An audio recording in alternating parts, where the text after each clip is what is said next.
It was one of those peaceful mornings when the world feels slow and kind. The sun was barely up and the air was cool enough to carry the smell of fresh-cut grass from somewhere down the street. Daniel sat on his front porch with a mug of coffee, watching the light slip through the tall trees that shaded his yard. He always felt a quiet pride looking at them. They'd been one of the reasons he bought this house. Their branches arched like a green roof above the lawn, keeping everything calm and private.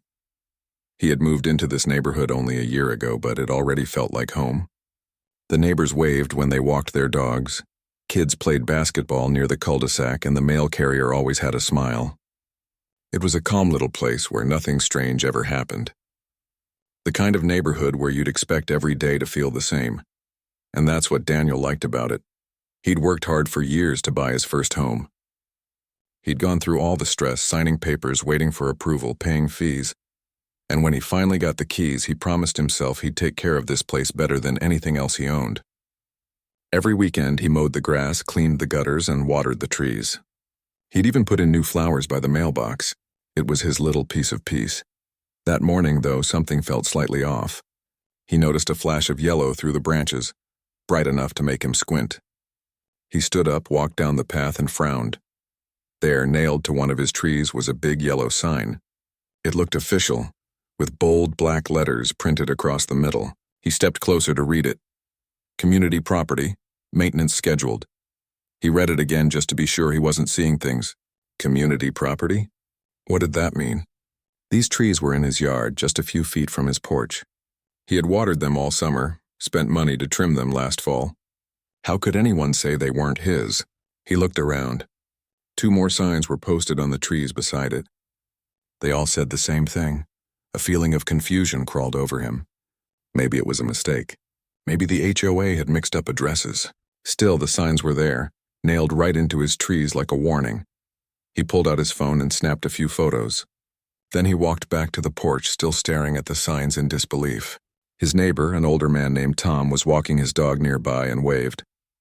Daniel called out, "Hey, did the HOA put signs on your trees too?" Tom stopped, looked around, and shook his head. "No, not that I've seen. Why? They messin' with yours?" Daniel nodded and pointed.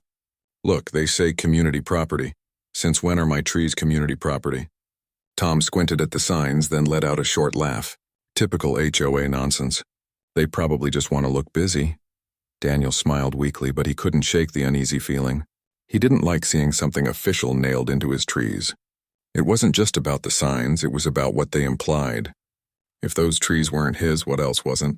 After Tom walked away, Daniel sat down again and looked through his home paperwork. The property map he'd received when buying the house wasn't easy to read, just a bunch of lines and numbers, but it seemed to show that his lot ended right where his grass met the sidewalk. The trees stood in that strip of green between the sidewalk and the curb. He had always assumed that area was part of his yard. He'd mowed it, watered it, and kept it clean since moving in. Still, the sign said otherwise. And the last thing he wanted was to get in trouble with the HOA. He decided to call their office. After a few minutes on hold, a calm voice answered, "Good morning, this is the Maplewood Estates Homeowners Association. How may I help you?" Daniel explained the situation, how signs had been posted on his trees and how he was confused about the wording. There was a pause on the other end. Then the woman said, "According to our community map, those trees are located on the public easement. They're part of the common landscaping area managed by the HOA. Daniel frowned. "But they're right in front of my house. I mow that grass every week." "Yes," she said politely. "But technically, the strip of land between the sidewalk and the street belongs to the community. The HOA maintains it for consistency." Daniel sat back in his chair, trying to process that. "So you're saying the trees aren't mine?" "They're part of the shared landscape," she replied. "We're planning maintenance next month, so we just posted notices to let residents know." It wasn't the answer he expected. He thanked her and hung up, but the conversation left a sour taste. Shared landscape or not, it felt wrong that they could just show up and nail signs without telling him. Later that day, as he watered his lawn, a few other neighbors stopped to look at the signs too. A woman across the street shook her head. "That's ridiculous. They can't just do that without asking." "Those trees are in your yard." "That's what I thought," Daniel said. "But apparently the HOA says it's public land." Everyone seemed equally puzzled, but no one had a clear answer. One neighbor mentioned something about easement laws. Another said it was just how planned communities worked. Daniel realized most people didn't actually know who owned what. They just assumed. That night he couldn't stop thinking about it. He searched online for who owns land between sidewalk and street, and sure enough, most results said it was often considered a public easement. Still, ownership could depend on city and HOA rules. He leaned back in his chair, rubbing his forehead. It wasn't just about the trees anymore. It was about the idea that something he took care of for a year might not even be his. The next morning, he decided to attend the upcoming HOA meeting. He hadn't planned on getting involved before, but this felt worth bringing up. When the day came, the community center was fuller than he expected. Neighbors sat in rows of metal chairs, murmuring quietly. A few waved to him. He found a seat near the back and waited. The HOA president, a woman with neat hair and a stack of papers, called the meeting to order. Most of the discussion was about small things: speeding cars, noise complaints, plans for a new playground. Then Daniel raised his hand. "Hi," he said, standing up. "I just have a question about the yellow signs the HOA posted on some trees in front of our homes." The room turned quiet. A few people nodded. They'd seen them too. "Yes," the president said. "Those are part of the community maintenance project." "I understand that," Daniel replied. "But the signs say community property. The trees are right in front of my house. I've been maintaining that area since I moved in. I just want to understand, are those trees not actually mine?" The president flipped through her folder and pulled out a map. "According to our layout, that strip of land is considered a shared green space. It's a public easement area. The HOA is responsible for upkeep and safety." Daniel stepped closer, squinting at the map she held up. The lines were tiny and confusing, but there it was. The border of his lot ended just short of the trees. "So if I trim those trees, am I breaking any rule?" he asked. "Technically, yes," she said. "Residents are not supposed to modify community property." He heard a few people murmur behind him. Someone whispered, "That's crazy." Daniel nodded slowly, trying to stay calm. "I've been taking care of those trees since I moved in. No one ever said they weren't mine." The president gave him a polite smile. "It's a common misunderstanding. Most people assume it's their property, but it's not unusual for these communities to have easements like that." He wanted to argue, but decided to stop. The rules were written, even if they didn't make sense. Still, as he sat down, he felt uneasy. It wasn't about rules, it was about respect. Shouldn't they have at least told people before nailing signs into their trees? After the meeting, a few neighbors came over to talk to him. One said she had the same issue. Another mentioned that years ago, someone had planted flowers in that strip and got a warning letter from the HOA. It made Daniel realize this wasn't just about his property, it was something bigger. People didn't like being told they didn't own what they cared for. When he walked home that night, the yellow signs glowed faintly under the streetlights. They looked out of place like caution tape in a quiet neighborhood. He stood there for a long moment, staring at them. The wind moved through the branches softly, almost as if the trees were whispering their own opinion about being claimed by someone else. He took a deep breath, went inside, and sat by the window. He could still see the trees from there. He remembered how last summer he had spent an entire afternoon trimming them carefully, sweating in the heat just to make them look nice. He hadn't done it for anyone else, just for himself. Now he wasn't even sure if that effort had been his to give. Before going to bed, he decided on one thing. He wasn't going to let this go just yet.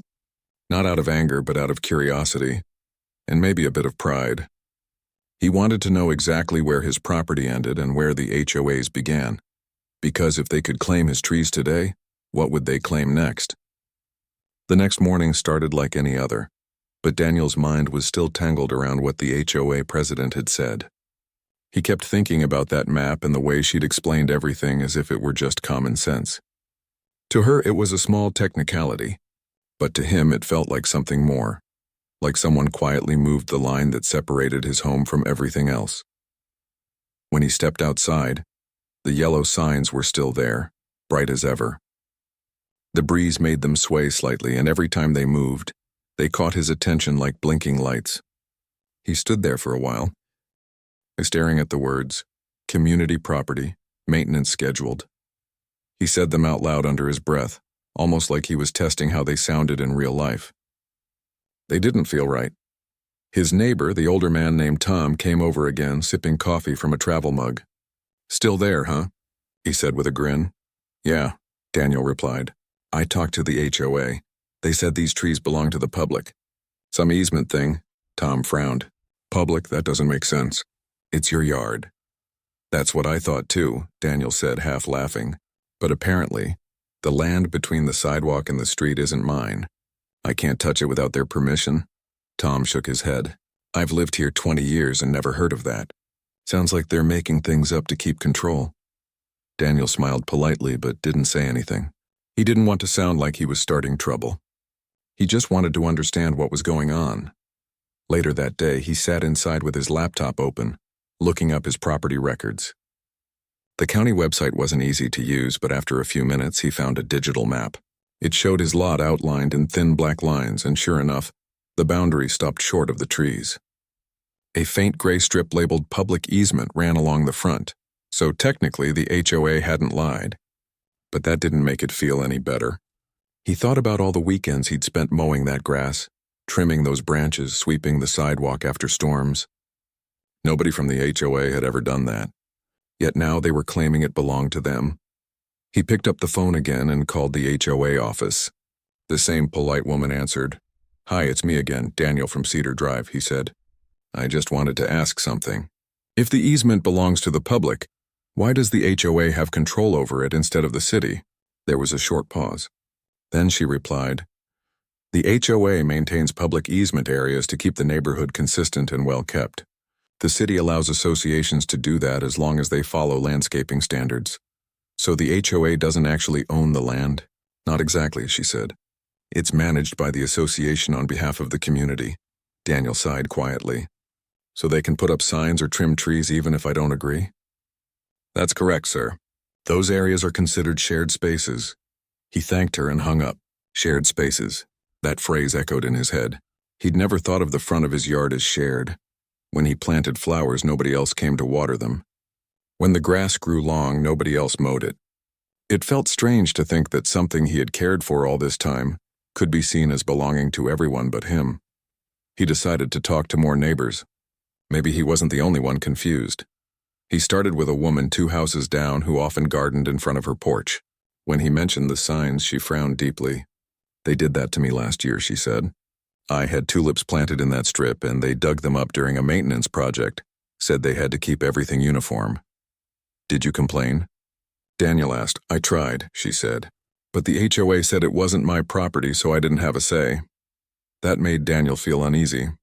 He didn't want to lose his trees or see them damaged just because someone thought they needed to look uniform.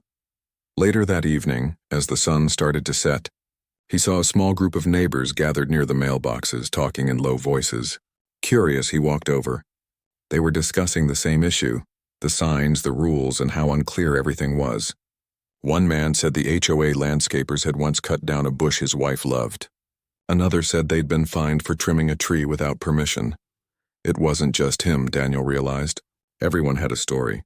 Everyone had a small piece of frustration that, on its own, didn't seem big, but together, it painted a picture of people quietly feeling powerless in their own front yards. A week later, the HOA meeting notice arrived in his mailbox. This time, Daniel made sure to mark it on his calendar. He was going to show up again, but not just to ask questions. He wanted real answers. When the day came, the room at the community center was busier than last time. Word must have spread. Some people brought papers, others brought photos of their yards. Daniel sat near the front, waiting for his turn to speak. The meeting began as usual, with updates about repairs, community rules, and landscaping plans. Then the HOA president mentioned the upcoming tree maintenance project. That was the cue. Several hands shot up, including Daniel's. "Yes," the president said, pointing toward him. "Go ahead." "Thank you," Daniel began. "I just want to understand why the HOA is posting ownership signs on trees that homeowners have been maintaining for years. Many of us didn't even know the front strip wasn't part of our property." The president nodded patiently. "That's a good question. The signs were placed as part of our safety and maintenance notice. It's important that everyone understands which areas are shared spaces." "I get that," Daniel said, "but I think a lot of us feel like we should have been told earlier. Those trees are on land we take care of. We mow it, we clean it, we pay to water it. So when the HOA puts up signs saying it's community property, it feels like we're being told we don't have any say. The room hummed with quiet agreement. A board member spoke up. Technically, those areas are part of a city easement. The HOA is responsible for keeping them safe and visually consistent. It's not meant to take anything away from homeowners. Daniel nodded slowly. I understand. But when landscapers come and trim trees without notice or dig up plants we planted, that's not just about consistency. That's about communication. There was a pause. The president looked at him thoughtfully. You're right, she said finally. Maybe we should have communicated better. The goal isn't to upset anyone. But then another man in the back stood up and said loudly, this isn't just about communication. It's about control. The HOA acts like they own everything. The room broke into chatter. Some agreed. Others tried to calm things down. The president tapped her gavel gently. Please, one at a time. Daniel didn't want to argue. That wasn't his goal. He just wanted fairness. I'm not saying the HOA shouldn't maintain things, he said calmly. But people deserve to know where the line is. If there's an easement, fine, but tell us what that means. Don't just put up signs like we're trespassing on our own lawns. The president sighed softly, then nodded. That's fair. We'll review the signage policy. Maybe the wording could be clearer. It wasn't a full answer, but it was something. The rest of the meeting continued, but the mood had changed. People were paying attention now. They weren't just listening, they were involved. Afterward, several neighbors came up to thank Daniel for speaking up. One man said, You said exactly what we've all been thinking. Another added, Maybe now they'll finally listen. When Daniel walked home that night, he felt lighter but still uncertain. The signs were still there, but something inside him had shifted. He wasn't just confused anymore, he was curious, determined even. He wanted to know exactly how the HOA could claim part of his land without owning it. He went inside, made himself some tea, and sat down at his desk. He opened his laptop and started looking for public records. If the HOA truly had control, it had to be written somewhere. After a few minutes of searching, he found something interesting. The HOA had an agreement filed with the city years ago, allowing them to maintain certain green zones. The map looked familiar, but it wasn't very detailed. He zoomed in and noticed something odd. While the easement itself was city-managed, the trees were listed under private maintenance responsibility. That line caught his eye. He leaned back, thinking. If the HOA didn't technically own the trees, could they really put up signs calling them community property? It didn't sound right. That thought stayed with him for days. He started asking more questions, quietly, politely, but persistently. He spoke with a city clerk over the phone, who told him that in most cases the land was public, but the vegetation was often planted by the homeowner or developer. In simple terms, it was complicated. By the end of the week, Daniel realized he was stepping into something bigger than a few signs. It wasn't about trees anymore. It was about understanding what was his and what wasn't, and about standing up when something didn't feel fair. Every morning he'd look out at those yellow signs still hanging from his trees, the same trees that gave him shade, that made his house feel like home. They were just trees to anyone else, but to him, they meant something. He didn't know exactly what he was going to do next. But one thing was clear. He wasn't done asking questions. He was going to find out the truth, no matter how long it took. Days passed, but the yellow signs still hung from the trees like little flags that refused to be ignored. Daniel had gotten used to seeing them every time he stepped outside, yet each glance still brought a sting of frustration. They reminded him that something he cared for wasn't really his, or at least that's what the HOA wanted him to believe. One evening after work, he came home to the sound of engines humming and metal clanging. As he turned the corner onto his street, he saw two large trucks parked by the sidewalk in front of his house. Men in orange vests were unloading ladders and saws. His stomach dropped when he realized they were tree-trimming crews. He parked quickly and walked over. "Hey, what's going on?" he asked, trying to sound calm. One of the workers pointed at the sign nailed to the tree. "Routine maintenance," he said. "We're trimming branches near power lines." "But these aren't touching any wires," Daniel said. "They're not even close," the man shrugged. "We just follow the list we're given, sir. Says here these trees are under HOA management." Daniel felt helpless. The workers weren't the problem. They were just doing their job. Still, the thought of them cutting into his trees without permission made him uneasy. He wanted to stop them, but he also knew he had no official authority. The HOA had already made it clear that this land wasn't his to control, so he stood there watching as the saws buzzed and branches fell one after another. The sound grated on him. Each cut felt personal. By the time the crew left, the trees looked thinner, uneven, and almost sad. He stayed outside long after they were gone, staring at the bare branches. He picked up a few fallen twigs and tossed them aside, sighing. The yard felt emptier now, as if someone had taken a piece of its character away. That night, Daniel couldn't sleep. He kept thinking about how the HOA had gone ahead without even sending a notice. He wasn't angry for no reason. He just believed that respect meant keeping people informed about what happens right outside their home. The next morning, he took photos of the trimmed trees. He sent an email to the HOA office explaining what happened and asking for clarification on who approved the work. A day later, he got a short reply. It read, "The maintenance was part of our community landscaping plan. All easement areas are managed under HOA supervision. Thank you for your understanding." There was no apology, no explanation. Just a polite way of saying, "We can do what we want." That was the moment Daniel decided he needed proof, real proof, of how much control the HOA actually had. He started researching again, this time more deeply. He looked through public documents, city codes, and property laws. He even visited the local library to check old records. After hours of reading, he finally began to understand the truth. It turned out that the strip of land between the sidewalk and the street was classified as a public right-of-way. That meant it was open for public access and city maintenance, but not owned by the HOA. In fact, the HOA only had permission to maintain it if the city allowed. And in his community's case, there was no signed maintenance agreement listed in the county files. That meant the HOA might not even have the right to touch the trees. The discovery lit a fire inside him. He wasn't just upset anymore. He was determined. If they had overstepped, he wanted them to know it. But he didn't want to fight, he wanted fairness. He printed out the documents he found, highlighted key lines, and stapled them neatly. Then he put everything in a folder. When the next HOA meeting came around, he showed up early. The room was already buzzing with talk. More neighbors had shown up this time, and many of them looked frustrated too. The tree trimming seemed to have affected several houses, not just his. When the meeting started, Daniel waited patiently until the open discussion part. Then he stood up and spoke clearly, holding up his folder. "I think there's been a misunderstanding about the property boundaries," he began. "I did some research on the city records, and it looks like the HOA doesn't actually own the land where the trees are planted." The room grew quiet.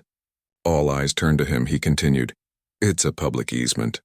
That means the city has rights to maintain it, but the HOA doesn't automatically have ownership. So when signs were posted and trees were trimmed, that might not have been within the HOA's authority." The HOA president frowned slightly, looking uncomfortable. "Where did you get this information?" she asked. "From the county clerk's office," Daniel said. "It's public record. There's no signed maintenance agreement giving the HOA permission to manage those areas." The board members whispered among themselves. One of them said, "That can't be right." "We've always handled it that way." Daniel nodded. "Maybe, but doing something for years doesn't mean it's legally correct.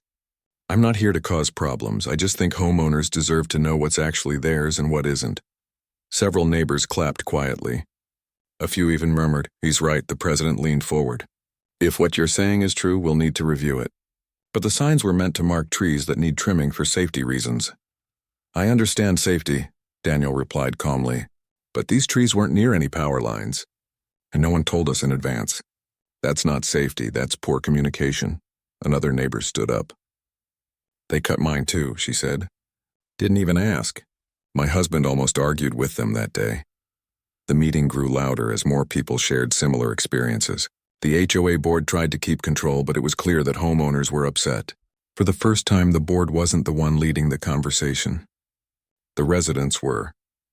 By the end of the meeting, the president finally said, "We'll investigate this matter further. If there's been a misunderstanding, we'll correct it." It wasn't an apology, but it was progress.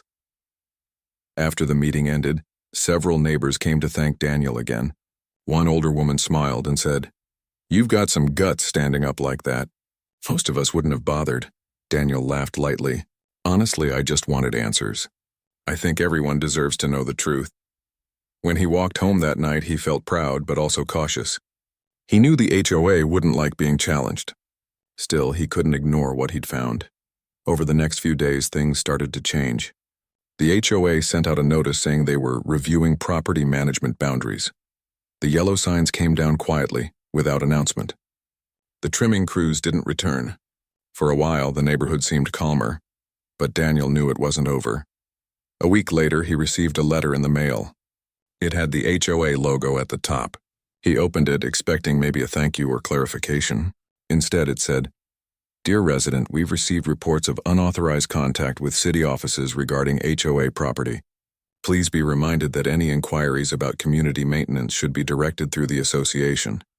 It wasn't angry, but it carried a warning tone, a polite way of saying, "Don't dig too deep." He sighed and folded the letter, placing it on his kitchen counter. He wasn't breaking any rules. He was just trying to understand them. And if that made the HOA nervous, maybe that said more about them than it did about him. The following weekend, he walked outside again and looked at the trees.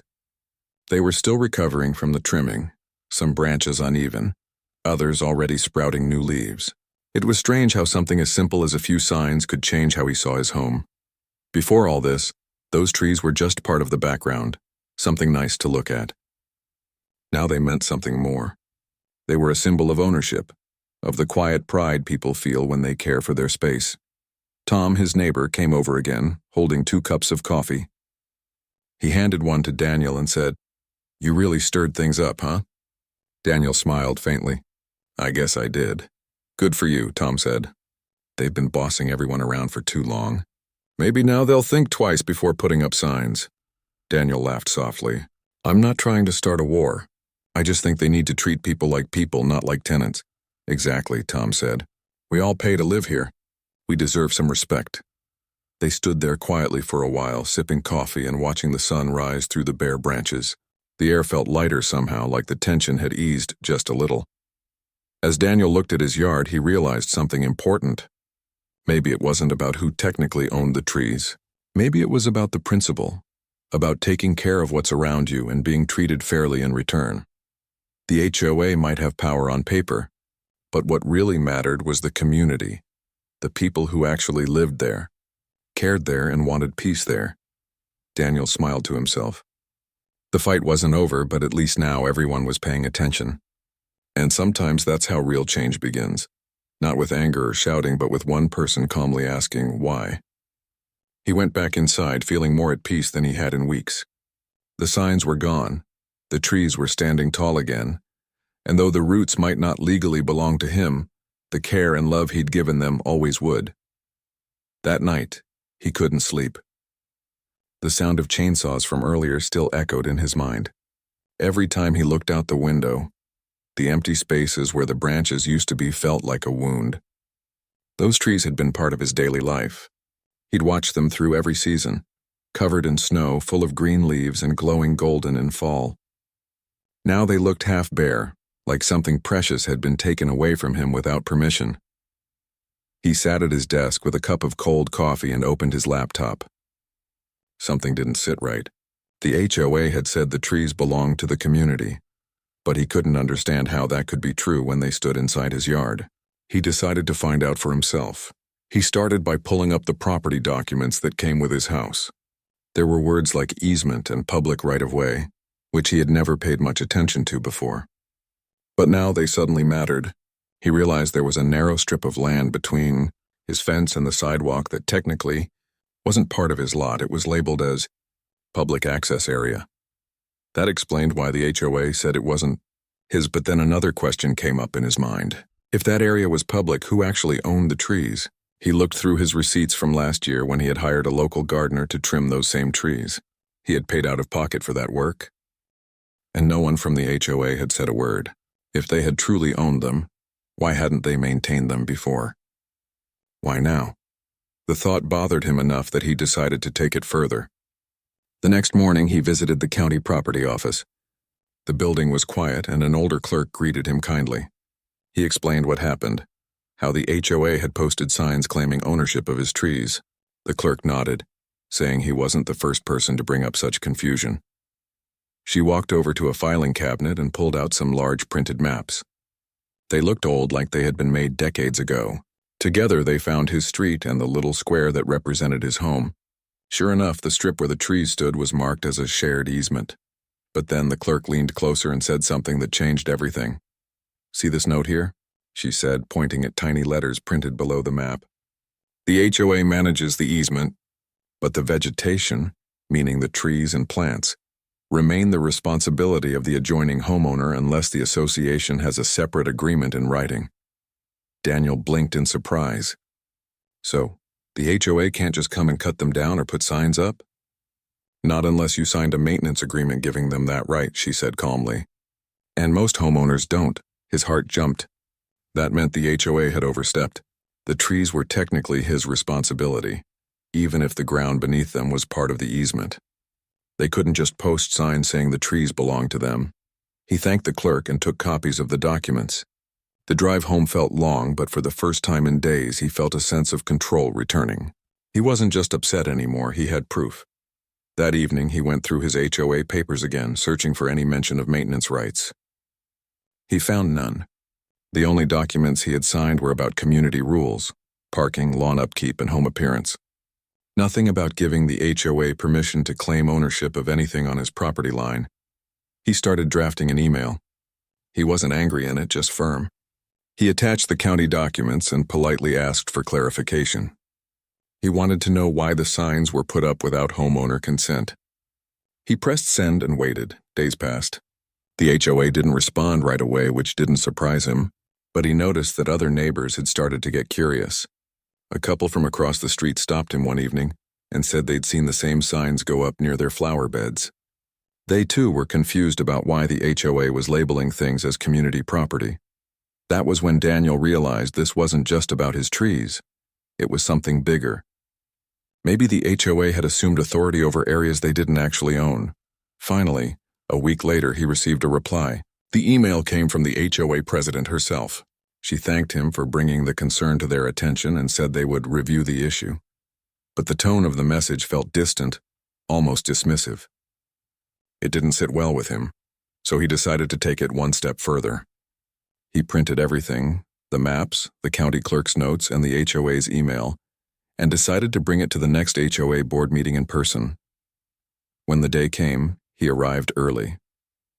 The meeting was held in the community center, a small room with folding chairs and fluorescent lights. A few neighbors were already there, chatting quietly. When the meeting started, the board went through their usual list: maintenance costs, landscaping budgets, parking violations. Then came the open forum. Daniel stood up. His voice was calm but steady as he explained what had happened. He told them how signs had been posted on his trees without notice, how workers had trimmed them aggressively, and how he later discovered through county records that the HOA had no legal right to claim ownership of them. He handed copies of the documents to each board member. The room went silent. The president frowned and began flipping through the pages. Other board members whispered to each other, clearly caught off guard. When he finished, the president cleared her throat and said, "We were acting on a long-standing policy to maintain the easement areas for safety reasons." Daniel nodded. "I understand that, but according to the county, maintaining doesn't mean owning. You should have informed homeowners before putting up signs or trimming their trees. It's about communication and consent." There was a pause. One board member, a middle-aged man with glasses, spoke up. "He's right," he said quietly. "These rules were written years ago, and they don't clearly define who owns the vegetation. We've just been following what we assumed." Another woman added, "If the maps are that old, we might be enforcing something outdated." The president looked uneasy. "Well, we'll have to verify this with the county before making any changes." "That's fair," Daniel replied. "But in the meantime, could you at least remove the signs from the trees? They make it seem like homeowners don't own anything in front of their houses." After a moment, she nodded reluctantly. "We'll discuss it." The meeting went on, but the atmosphere had changed. Several neighbors approached him afterward, thanking him for bringing it up. One woman said her husband had been upset for weeks about similar signs. Another said she had been too nervous to speak out. As he drove home that night, Daniel felt a mix of relief and exhaustion. He hadn't shouted or argued. He had just stood up for what was right. It felt good to finally be heard, but he also knew the issue wasn't over yet.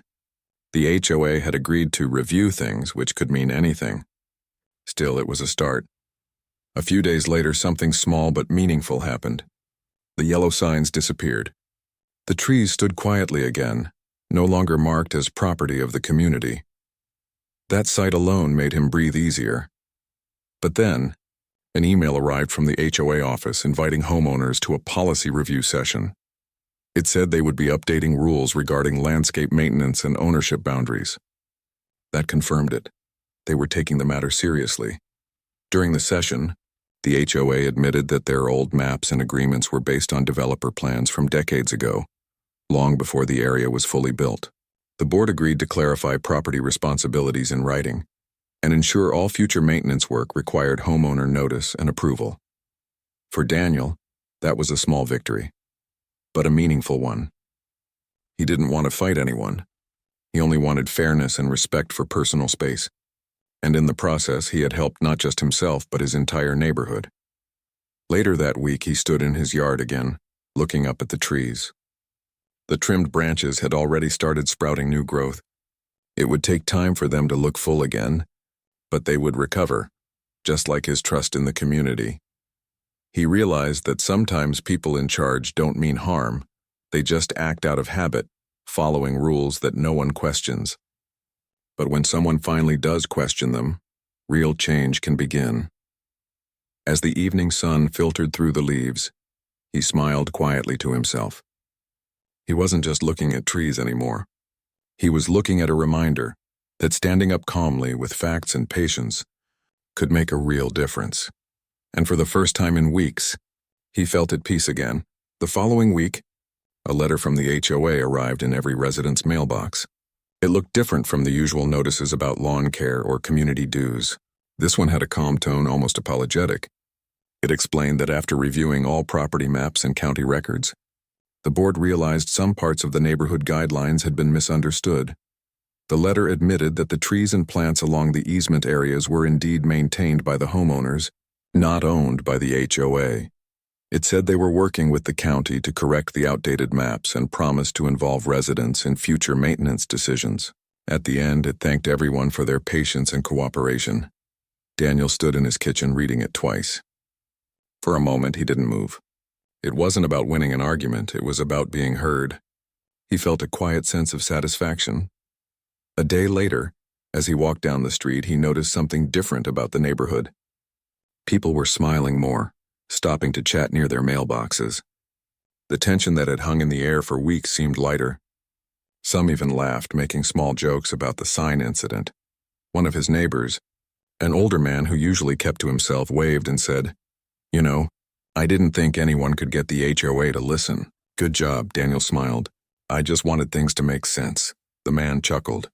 "Well, now they do." In the following days, workers came around again, but this time they weren't there to trim or post signs. They were measuring property lines properly and repainting the boundary markers. The HOA wanted everything clearly defined so there wouldn't be any more confusion. Daniel stayed outside watching them. The workers seemed more careful now, even asking homeowners before stepping onto their lawns. It felt like respect had finally been restored. That weekend, the HOA hosted a small community meeting in the park. It was less formal than usual. Folding tables were set up with lemonade and cookies, and families brought lawn chairs. It was the first time in a long while that the community felt truly connected. The HOA president stood up and thanked everyone for attending. Her voice was softer than before. She acknowledged that mistakes had been made and said they were grateful to residents for helping point them out. Then she looked toward Daniel and said, "We especially appreciate the effort some of our neighbors took to clarify this issue. It helps us all do better moving forward." People clapped lightly and Daniel nodded politely. He wasn't one for attention, but the gesture meant something. After the meeting, several neighbors gathered around him. One woman told him she had learned a lot from what happened and had checked her own property records. Another said she had lived there for 10 years and never really understood where her property line was until now. They all agreed on one thing: communication mattered. If the HOA had simply talked to people before acting, everything could have been handled peacefully from the start. In the following weeks, life slowly went back to normal. The lawns were green again, the trimmed trees started growing fresh leaves, and the sound of birds returned in the mornings. But the atmosphere in the community had changed in a good way. People were more open, more aware, and more willing to question things politely instead of staying silent. One morning, as Daniel sat on his porch with his usual cup of coffee, he noticed something beautiful. The trees that had once looked bare were sprouting new shoots, their branches stretching again toward the sky. It felt symbolic, like life itself was healing. He thought about everything that had happened, the confusion, the meetings, the frustration, and realized that in the end, it wasn't just about the trees. It was about learning that speaking up with patience and respect could lead to real change. That afternoon, he decided to take a walk around the neighborhood. He hadn't done that in weeks. As he passed each house, he saw neighbors watering their gardens, kids riding bikes, and people chatting on sidewalks. The place felt alive again. He stopped near the corner where one of the biggest signs had once been posted. Now in its place there was a small wooden bench that someone had built and placed under the shade of a tree. A note was carved into it, "For everyone who loves where they live." He smiled quietly. A few days later, Daniel received another email from the HOA. This time, it wasn't a warning or a policy update. It was an invitation. They were forming a small resident advisory committee to help the board stay connected with homeowners' concerns. They wanted people to share feedback before any new changes were made. Without overthinking it, Daniel agreed to join. The first meeting was held in one of the neighbors' garages, casual and friendly. People brought snacks and shared ideas about improving the community, like planting more flowers near the park entrance, setting up a neighborhood watch, and starting a small annual fair. What once had been a strict, quiet neighborhood was now becoming something warmer and more personal. People who barely spoke before were now collaborating. Over the next few months, things only got better. The HOA started sending out monthly newsletters that included community voices instead of just rules. They also added a homeowner spotlight section where neighbors could share stories, tips, or even recipes. Daniel often thought about how a single misunderstanding over a few trees had sparked all this positive change. Sometimes problems come disguised as frustrations, but they can turn into opportunities to bring people together. One evening, as the sun was setting, he was back on his porch again. The sky was glowing orange and the trees stood tall and full, their leaves rustling softly in the wind. He noticed a group of kids chasing each other on the sidewalk, their laughter filling the air. The same sidewalk that once felt like a line of conflict now felt like part of home. His neighbor from across the street walked over with 2 cups of lemonade and handed him one. "You know," she said with a grin, "I think those trees taught all of us something." Daniel laughed softly. "Yeah, maybe they did. They taught us to speak up," she said, "but also to listen." He nodded. "Exactly." As she went back across the street, he leaned back in his chair, feeling grateful. Life had a way of teaching lessons in unexpected ways. He realized that he didn't just fight for trees. He had helped his community find its voice. Weeks turned into months, and the neighborhood grew even stronger. Every spring, people would gather to help clean up the shared spaces and plant flowers. The HOA no longer acted like a distant authority. It had become a part of the community itself, and every time Daniel passed by his trees, he felt a quiet pride. Not because he had won something, but because he had helped make things right. One morning, while trimming a few branches himself, he noticed a small nest tucked between 2 limbs. Inside were tiny baby birds chirping softly. He smiled, realizing how full of life the trees had become again. He thought about how at one point he had felt helpless watching workers cut those same branches. Now they were alive and thriving, sheltering new life. It felt like everything had come full circle. Later that week, the HOA newsletter arrived with a headline that made him smile. Community growth rooted in understanding. It talked about how the neighborhood had learned from past mistakes and grown stronger through cooperation. At the end of the article was a short paragraph that said, "A special thanks to the residents who reminded us that home ownership is not just about property. It's about shared respect and care." He folded the paper and placed it on his table, feeling a sense of peace he hadn't felt in a long time. That evening, he took another walk, this time slower, more reflective. The lights from the houses glowed softly, and the scent of fresh-cut grass filled the air. He saw couples walking dogs, teenagers talking by the park bench, and families sitting outside enjoying the cool night breeze. As he passed under his trees, he reached out and gently touched the rough bark. It felt solid, steady, alive, just like the neighborhood now. He realized something simple but true. Sometimes change doesn't come from big speeches or loud arguments. It comes from one person quietly saying, "This isn't right," and taking the time to find the truth. And when others listen, even something as small as a tree can teach an entire community what it means to belong. As he went back inside, the sky outside had turned dark and the stars began to appear.